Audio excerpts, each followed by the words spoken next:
Okay, ku celebrity track extra UG ogamba otyago omulungi atulaba kansenti oli bulungi buli kimu kitambula bulungi jokolera je mubeera nako lwalera nateera nkyali wano mu Dubai UAE ntuka ku bantu baffe ab'enjawulo ababeera muno bakikwasaganya batya obulamu buli butya n'abakoze ebintu by'enjawulo bye tulaba babiyisizemu batya n'okutuuka we bali nako lwaleero nine beautiful mwana muwala ajja kuba kutuulira amanya ge saagala ng'ogere nzikyenda okugamba kiri kimu nti Miss Universe UAE wenjogera bwe ntyo manyi kyekitegeeza okubeera Miss Universe ate UAE yayogera tubuulira kitegeeza ki on her side akikoza atya okutuuka awo waali olunaku olwaleero gwenna katebe nga tunyumyamu just kunyumyamu bya bulijjo era nga bwe tubeera every time nga tuwayamu kutegeeza we are proud sponsored by JICC bakutegeeza nti gwe muganda wange agala okugenda okulambulako UAE n'okunyumirwamu ku bino byondaba mbeera ku nnyonyi bwe biti ogenda olambuleko Dubai, Abu Dhabi, Sharjah gy'owulira JICC bebuka balina okukolera hotel booking, air ticketing, airport pickups byonna ba JICC akanamba kesimu kola wansawo akali mu kabox akali ko JICC. For the first time njagala nyanirize the beautiful lady omanyi enkyazo omuntu omulungi nina ngeri gye mpuliramu ekintu nga kitambula mu vibe ate yawaggulu nnyo soka obuze kuba tulaba munnaye. Balamusiza banyawo ne bassebo abatuwuliriza oba abatulaba amanya n'eddoboozi nze Nabukenya Miss Universe UAE 2022-2023. 2022-2023. Ekisanja kyo kyaliko? Yeah. Actually, I just won Jan 17th, January. This year? Yes. Sikiza byabadde omwaka gwo sikizo kyaliko? Oh yes, because remember there was COVID and then we missed out 1 year, so that's why it's called 2020-2023. Yeah, because there was no contesting in 2022, so we just did it in 2023. Bwe muwulira oluzungu nga lutabuse ng'omanya nti abaana bawangalidde nnyo mu nsi z'ebweru. So Nabukenya, tutandikira wano waka maama ne dadi gye bali? Tebaliyo. Bawummula. Kati ffe kino kye tuyita batya nti nze ndi nfuuzi kikyakola ekyo ekigambo. Of course naye lwakuba bw'oba oli mu Mukama ate ofunayo taata omulala ne maama omulala. Twebaza Mukama tusaba Mukama emyojo abagenzi Mukama agiramuze kisa weewaawo olina baganda bonna Uganda? Yes. Muli baana bameka? Mu family mami ne dadi basatu. Buli wakumeka? Nze asooka. Gwe first born? Ekyejo ky'olinga alina ekyejo nga last born? Nze first born. Olina ekyejo? Sirina. Kubanga ndowooza singa nina ekyejo ne wano sandibaddewo nandibadde ndi oba ku mugongo gwa jjajja. Ng'akuweesa ebagamba muzzukulu wange beera wano tovaawo. Yes. Osomera wa Nabukenya? Like the whole from primary oh my God, that's gonna be actually a long journey. Yeah. Like briefly, primary, like I can choose one school. Yeah, one school. One school which I respect more is Nachivobro. Yeah. One musite. Yes. Guli mwana wa musite wano. Nabukenya. Oli mwana wa musite wano. Waliwo enjawulo w'okuba musite n'okuba mukyalo. Anti ebintu by'omukyalo obimanyi. So secondary Makerere College. Musite. University. Hong Kong. Yes. Owulidde wamantulidde oluzungu lwo nga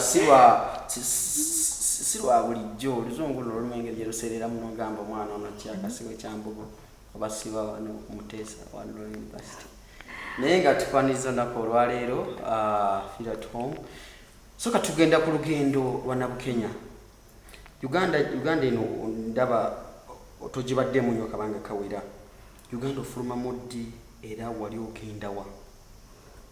You mean my first trip? Yeah, first trip. First trip nali ngenda Nigeria. Yeah. Ngogenda For movie acting. No, movie acting. Olimuzanyi wa film? For now, no, but I can. You can?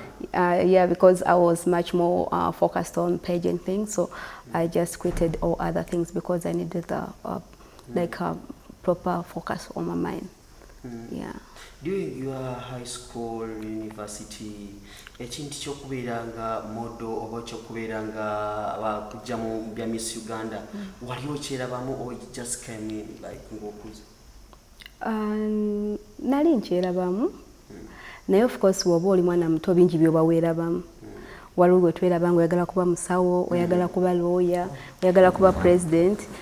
So woba mwana muto bingi, in fact obeera weerabamu buli kintu. Yeah, naye nga nakyo kyandi mu nganze. Ng'okyagala? Yeah. Kuva mu buto? Yes. Ng'oyagala kubeera mu modo? Yeah. N'otuuka n'okula n'obeera mu modo? Of course, wobeera like ogoba dream, waliwo ebiseera by'otuuka n'olowooza tekigenda ku happening, and being a Ugandan, like ofunamu distraction when you have to work and like okunganya like a capital or financially, like name modeling alimu capital because you have to like look nice, to work on your body, like your costumes and everything, so you need a capital for that. So bikunganya ofunamu distraction ogamba over, can I leave? It's a really long journey. Bino ebintu bya modeling, Miss, olugendo luno olusanze otya? Kibadde kitya? Is it a walk through or just kumukeeka oba nabyo bizibu? I don't think nti waliyo ekintu ekijjira ku mukeeka when there is success in it. Honestly, buli kintu kibeera ne trials. Sometimes zibeera invisible eri abantu, ezimu zirabika. So waliwo entalo olumu z'obeera olwana nazo like nga confidence, ng'ogyeko zino ze tuyite enzibu nti like connection oba discrimination, kati entalo mu buli kintu kizibaamu. Any job. Mubaamu enkokola, ntalo, kwewaana n'okwerumaru. Yes. So bisanze nga neegwe okuza otya okubiyitamu? I think you just have to accept that we are different. Because you treat others good, you are going to be treated the same. Also have to accept that when you are pursuing success, it's not a smooth run. I mean, there is always like humps and so I know that when you are focusing on your success, you just have to know that you have to pass through all those to reach there. So that's what I just look at. Okay. What does it take, like, to become a model like you? Faith. Faith, yeah, first. Faith, and then action. Action. Yes, and confidence. Does your height matter? No, for now not. Yes. But tugamba nti model, kuba muwanvu, like ng'oli slim and slender, like ng'oli kugamba ebyo bikyaliwo. Before that was the case, not only in modeling, in many jobs like flight attendants, bar attendants, casino girls and all that. But because now there is a fight for body shaming, so those kind of things, they are no longer existing. Though at one point, to be honest, that it's better to look nice, to feel that you are confident about your body or your height. Yeah, it can be at least. Yes. Yeah, at least, buli muntu ayagala ekintu ekirabika obulungi. So it makes life more easier if you start from yourself. Yeah, notalinda ate oli asooke. Omuntu ateefuddeeko nakwerabirira emikisa gye gy'okubeera Miss oba Miss Universe oba okubeera Miss oba okubeera model giri bw'otunamu ku 10 ayinza okuba nga mmeka? I think, let me say 10, because opportunities favors a prepared mind. Opportunities favors a prepared mind. Oluzungu lwotwazze nalwo okuviira ddala eri Hong Kong University. So, like when you prepare yourself, that's where like, because you start to see yourself into it. If you are not confident because you are not taking good care of yourself, then you lack confidence. Then you won't focus much on it. But if you are confident enough, you feel you look good, you feel yourself, then also it will push your faith to bring your chances more closer. Okay. Yeah. Birungi ki byofunye mu modeling and bintu byonna by'ozookola so far? Ebirungi bingi. First, like me personal or to the... Like you ng'omuntu. Of course, it makes me, first of all, okay, it's a dream come true for me. Yeah. So that's an answered prayer. Yeah. Yes. Yeah. It gave me a platform. You know, when I serve a platform, everyone can know the benefits of having a platform. Yeah. Yeah, and also it makes traveling easier.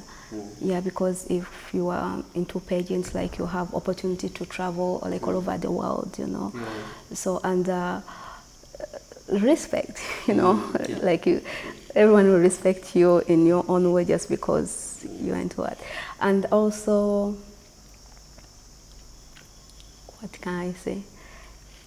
I just financially, also. You're okay, no? I kasita laba omuntu kasota niko tambulako no fuluma mu kunsiyo no fuluma ku gwange dai yokujja kusatu tosigala kikimu. I know, not so? Yeah. Tosigala kikimu. Otambuddeko mu nsi ez'enjawulo. Can you mention some countries ozo ogendamu? Yeah.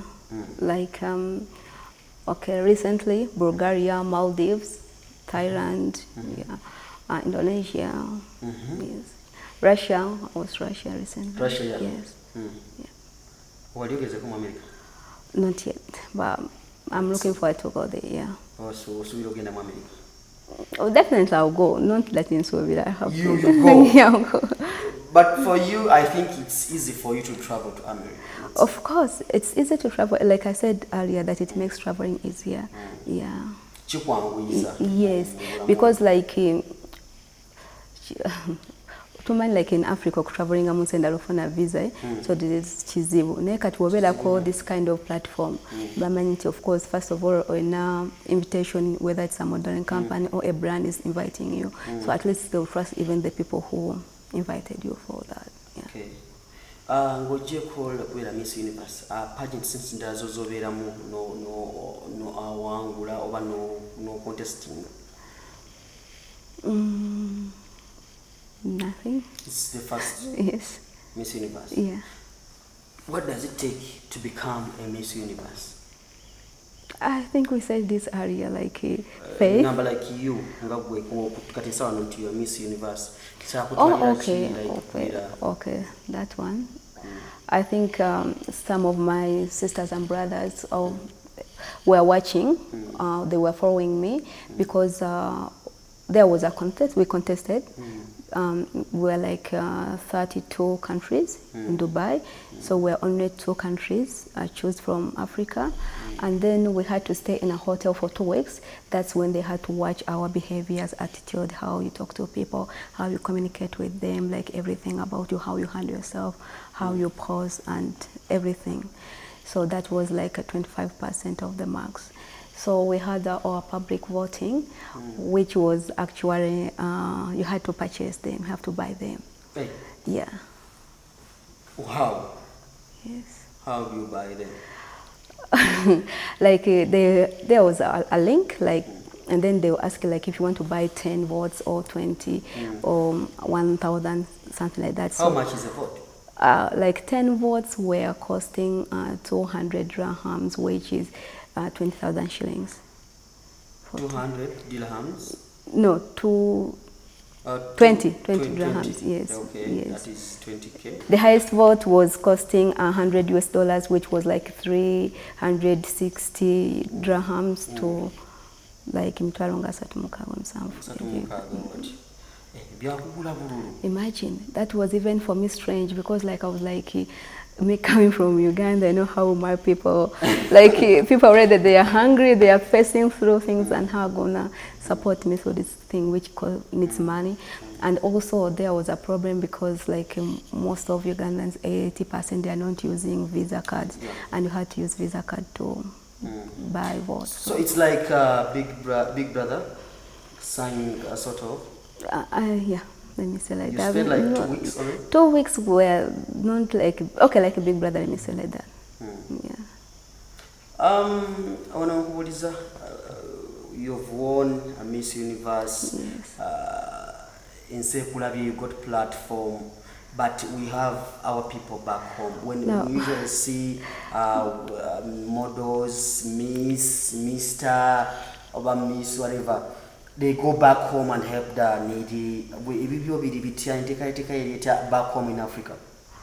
Okay, actually I didn't finish the other thing which makes me to be Mrs. Universe. Okay, let's finish that one. Yeah, because I only mentioned 2. Yeah. Then I told you about the staying in a hotel, like watching us for 2 weeks, and then like voting, which was also 25%. Then we had intelligence, question and answers, which was also 25%, and then your costumes, national costumes, and all that. Do they mind about the culture? And, yes, because they ask us like to present our national costumes as like other pageants. Yeah. You represent our African culture, our Ugandan culture. Yes. And dress code. Yeah. Yes. Sort of. Yes. So bibera mu ebityo nti nkugondeza mu gwatulaba nti bwe tutunuulira pageant eno tutunuulira ennyambala yaffe enneeyisa yaffe nga baddugavu naddala bannayuganda kyekyamusobozesa okulabika nti wawangula obwa Miss Universe. Ensi 30 zaalimu gwe penetrating otya nogamba mbawangudde bano mbameze ng'ogyeko oggula. It was hard work. Even buying votes was hard work because I had to talk to people, I had to campaign, I had to explain to them why they have to pay votes, why they have to vote for me. So that was, I won in voting actually, that was for me the biggest win. Not because of that they have to use money, but because I knew I was coming from a poor country whereby some people they are coming from Canada or US or where. Like they could buy. We also have Europeans who are contesting Miss Universe UAE. Yeah. Hey, that's nice. So, yeah. So you won all of them. Yeah. So hardworking, believing in yourself, and having, like I said, prepared yourself. Like when you are prepared for it. Yeah. And above everything, like when God says yes, I mean, who can say no? No, right? How confident are you in these pageants? It's always like Miss Universe. And how do you gain the confidence and you say, let me just contest in this? I love being on stage. Yeah, and I have the passion. The passion. Yeah, the passion, and I love being on the stage. So because I have that passion of being on stage and showing off the beautiful gowns or beautiful dress, or like, for example, speaking to the world without saying a word, you know. So it's really give me that confidence because I love everything about pageants and being on stage. When was your first time to appear on a runway? I never do runway modelings. No. You've never done that? No. But can you? I can. Really? Yes. Osobola okutambulira ku ggulu oluwanvu n'okutambuliza engatta abaana bekyangira awo. I can. Like everyone can. Even you can. Me? Yeah. Kanze mutawani wa kintu. Oneke ngira muzitambulirako. So you were asking me that what am I going to do for my people? Yeah, back home. Like in Uganda, here we're in Dubai. Yeah, actually, I have a lot of, let me see, how can I call them? Like plans and some of... you have a foundation? Not yet, but it's in a process. But I really doesn't like to promise the world too much because like they will pin me if things doesn't come out, because sometimes however much we want, you never know. But let me say, like, I'll do my best. Okay. Yeah. Because if I now start to talk it to the public, it's gonna be like a demand to the public, and I want to do it like from me, not because of the pressure from the yeah. You've said you've ever been in Nigeria. Your accent now, you sound like Nigerians. Oh my God. Yes. I don't know how long have you been. Have you been in Nigeria? I don't know how long have you stayed in Nigeria, but the way you sound and do you hear yourself when you're talking? No. No. Hey. Yogera nga Nigeria. Zungo right? Chakwadde nyumba Nigeria. Yogera nga Nigeria na accent yenyewe. Ate kati gwa bamanyirawo. Ba igwe. Mbalaba. Jesus Christ. Okay, that's good. That's good. Nigeria, only 6 months. But you have a lot of friends from Nigeria. Not really. Okay. But we never communicating around about Nigeria. Yeah. Accent of Nigeria. Yes. I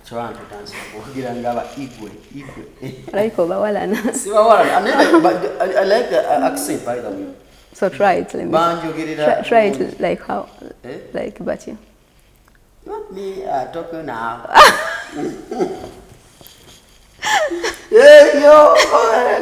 We are one now. You come back, baby, go Nigeria. Nigeria got us to go down. To settle is a way around on Yamiru.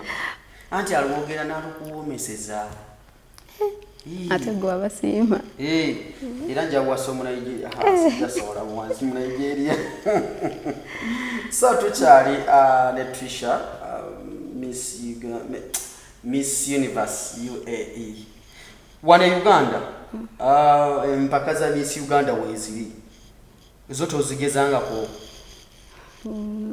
No, sizigezanga ko, but I'm happy nti zili or even right now like zili mgenda maso, right? Wachi kutoza oli mwana mu Uganda wano wachi kutoza mu. Because I first of all my faith even was more higher than like I was dreaming higher than being in Miss Uganda. I'm not saying that it's a real position, but I mean I wanted the international thing, and since I had the opportunity to contest, then why I can leave also the opportunity for those who are in Uganda who doesn't have the chance to contest in other countries. Yeah. Miss Universe Yes, I'm a compliance officer in a property management, so we manage buildings. You manage building here in Dubai? Yeah. Managing a bizimbi? Yes. I was another Trisha knows when I vida one. Yes, I was in Dubai. Nga mulimu gwokola managing a bizimbi. Kisinda chabai mu Dubai. Like managing, it's different with owning. Like I know, yes, managing. Yes. Have you ever seen the owner of the building you manage? Of course. You meet them? Yeah. They are rich people. I can't tell because like the building in Dubai or UAE. So okay, it's like this. Like sometimes one building can be having like multiple owners, like 10, 20, 100 owners. So there is that way, and there is those who are individually owning one building. Yeah. So when it's her, like it's in multiple owners, then it was all sharing at the like senators. Yeah. No, yaba managing. Kati uli wangamba owning like floor satu. Yeah. Yeah. I own like first floor, second and third. You can like even be an owner when you are just having a studio, but it's yours. You purchased it. Then studio room. Yeah, then you are owner of the building. Even you can claim I own that building because you are part of the owners. Only just a studio room. No, you're part of the owners, and you know your studio also plays a part on the building. Kachegeza nti in Dubai, toli muntu okuba nti you just Miss Universe and whatever. You have a job. Yeah. That pays you money. Yeah. Miss Universe is my passion. It's just for my women empowerment, actually. Yeah.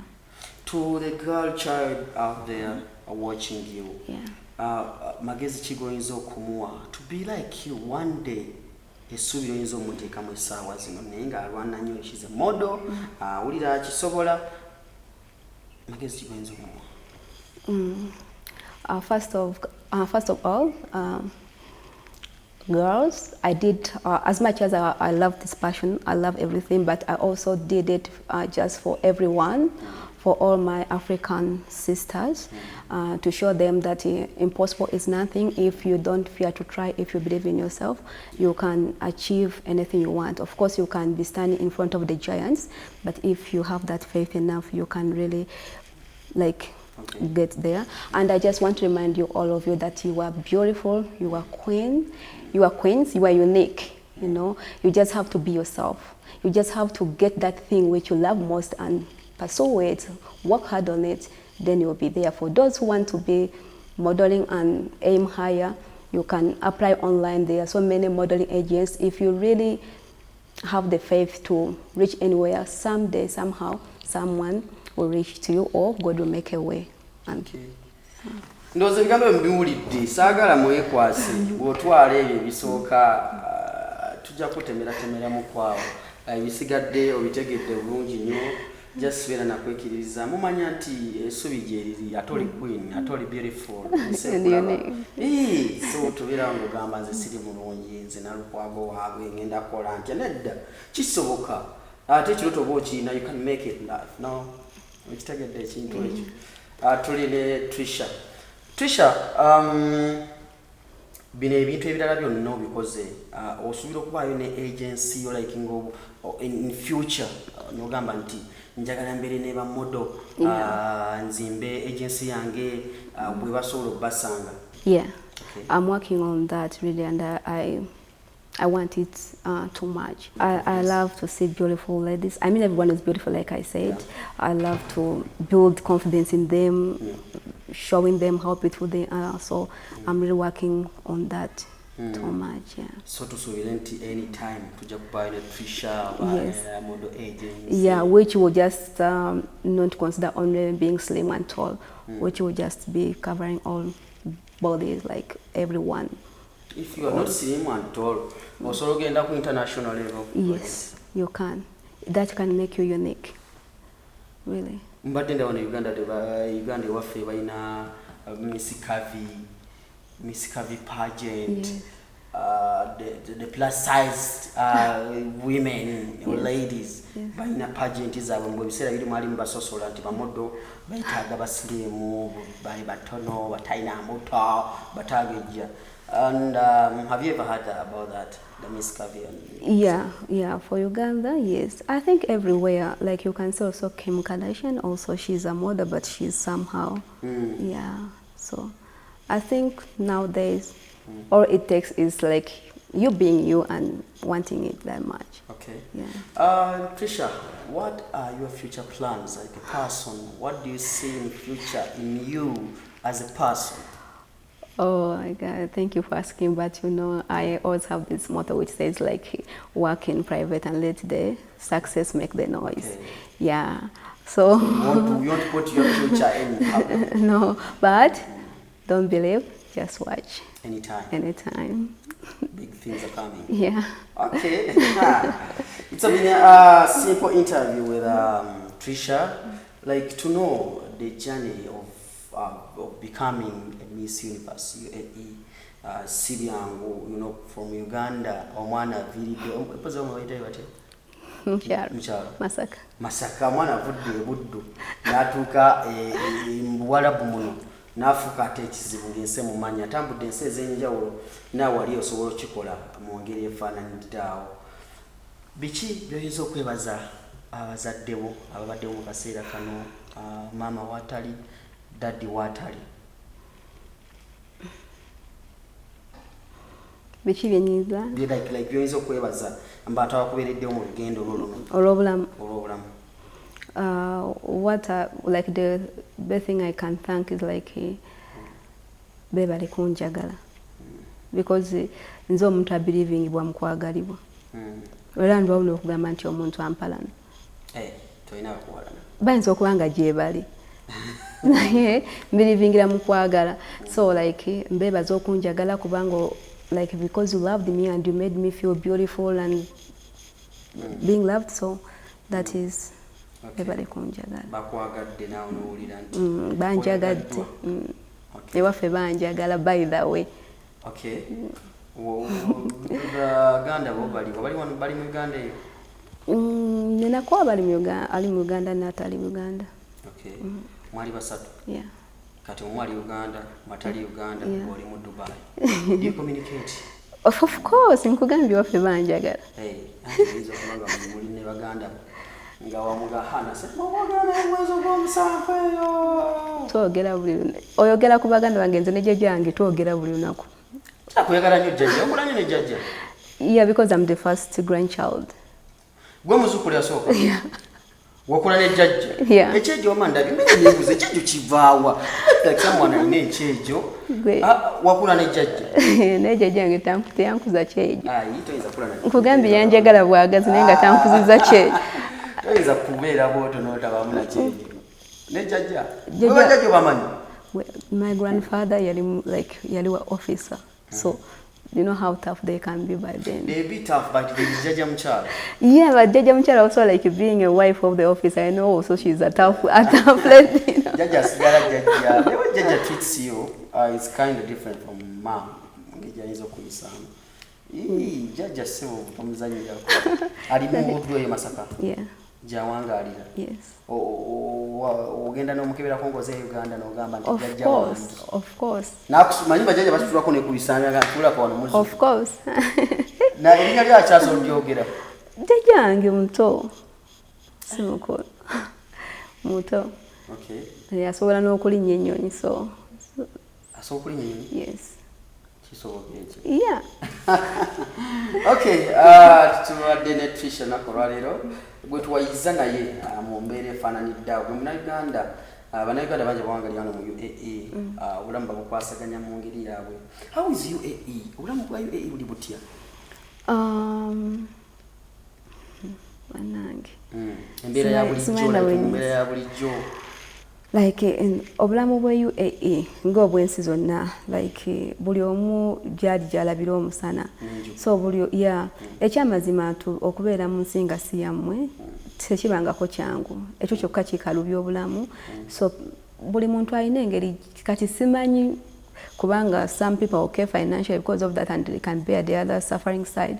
So simanyi kinyiza okamba, but for me let me say I'm fine, though tulina une story endala ez'abaana ababonaabona mu ngeri emu eba endala bamisa Mukama abakwatireko buli omu abe bulungi. Then for me I won't complain much because yeah, I'm fine.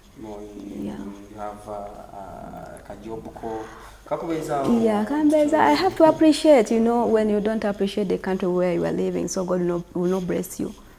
Yeah, we go to Canadians, so how will you be blessed? At least you have to appreciate.